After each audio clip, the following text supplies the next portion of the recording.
Hello বন্ধুরা, বাংলা নিউজে আপনাকে স্বাগত। শুরুতে সংবাদের শিরোনাম, পরে বিস্তারিত জানিয়ে দেব আমাদের হাতে থাকা সর্বশেষ গুরুত্বপূর্ণ আপডেট বাংলা সংবাদ।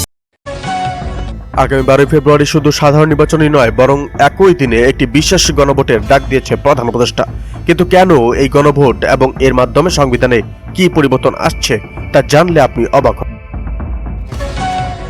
নির্বাচন এবং সংবিধান সংশোধন নিয়ে গণভোটের সব প্রস্তুতি সম্পন্ন। এই দিনটি কি বাংলাদেশের ইতিহাসে চিরস্থায়ী পরিবর্তনের সাক্ষী হয়ে থাকবে? শেষ মুহূর্তের বিশেষ বিশ্লেষণ নিয়ে আসছি আমরা। এআই ব্যবহার করে নেতাদের নামে ভুয়ো ভিডিও ছড়িয়ে পড়ার পর আজ থেকে অ্যাকশনে নামছে ইসির বিশেষ সাইবার টিম। ধরা পড়লে সরাসরি জেল। আজ গুম ও খুনের শিকার পরিবারের সদস্যদের সঙ্গে মত বিনিময় করেছেন তারেক রহমান।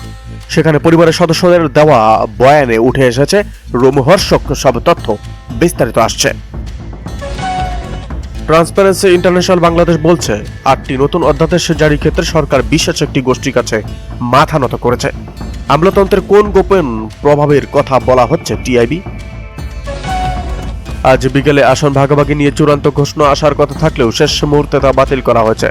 শারিক দলগুলোর মধ্যে কোন দাবি নিয়ে দূরত্ব তৈরি হলো এবং সমঝোতা কি আদৌ টিকবে? ডোনাল্ড ট্রাম্প প্রশাসনের সাবেক দুই গুরুত্বপূর্ণ কূটনীতিক ডক্টর ইউনূসের সাথে সাক্ষাৎ করে কি বার্তা দিলেন? বাংলাদেশের নির্বাচন নিয়ে ওয়াশিংটনের পরিবর্তিত সুরের পেছনে কি রহস্য? মধ্যরাতে নির্বাচন কমিশনের ডাটাবেসে প্রবেশ করার চেষ্টা করেছে হাস্যকররা এবং হ্যাকাররা। প্রবাসীদের ভোটার তথ্য চুরি হয়েছে কিনা এর পেছনে কোনো বিদেশি শক্তির হাত আছে তা খতিয়ে দেখছে গোয়েন্দারা।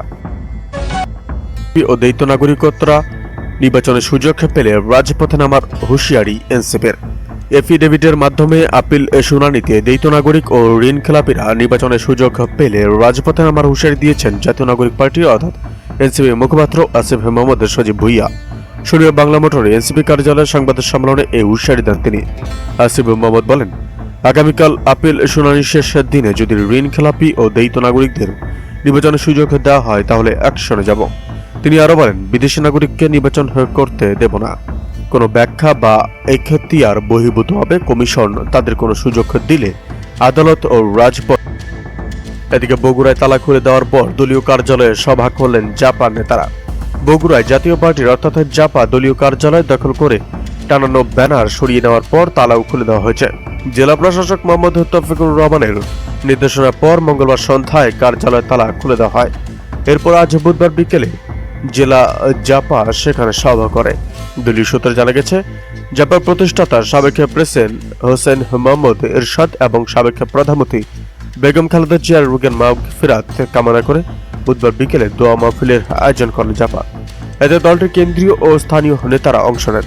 পরে আলোচনা সভায় বক্তব্য দেন বক্তারা। জেলা জাপার যুগ্ম সাধারণ সম্পাদক লুৎফর রহমান সরকারের সঞ্চালনায় আলোচনা সভায় বক্তব্য দেন জাপার বিভিন্ন কেন্দ্রীয় নেতারাও। এদিকে ওবায়দুল কাদের সহ 7 আসামির মানবতাবিরোধী অপরাধের মামলায় শুনানি রোববার।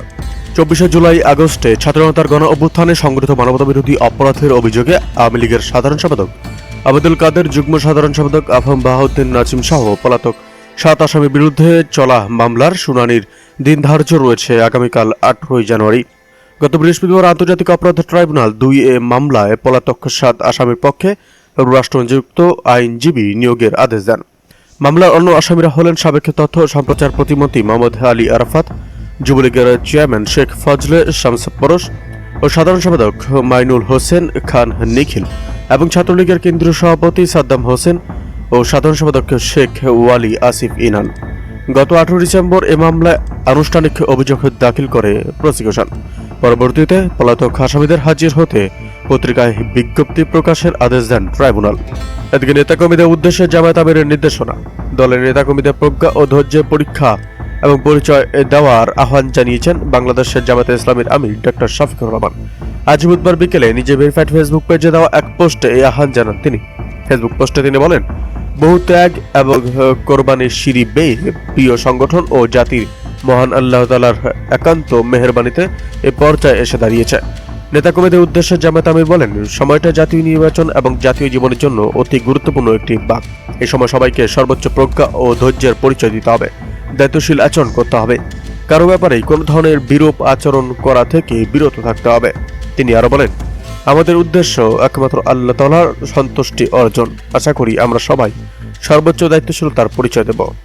একটি দল ফায়দা লুটতে মুক্তিযোদ্ধাদের হাইজ্যাক করেছে বললেন নূরউদ্দিন আপু। বিএনপি চেয়ারম্যান তারেকুর রহমান একান্ত সচিব ও শরীয়তপুর ৩ আসনে বিএনপি মনোনীত প্রার্থী মিয়া নূরউদ্দিন আহমেদ আপু বলেছেন, মুক্তিযুদ্ধ কোনোভাবেই বিতর্কিত নয়।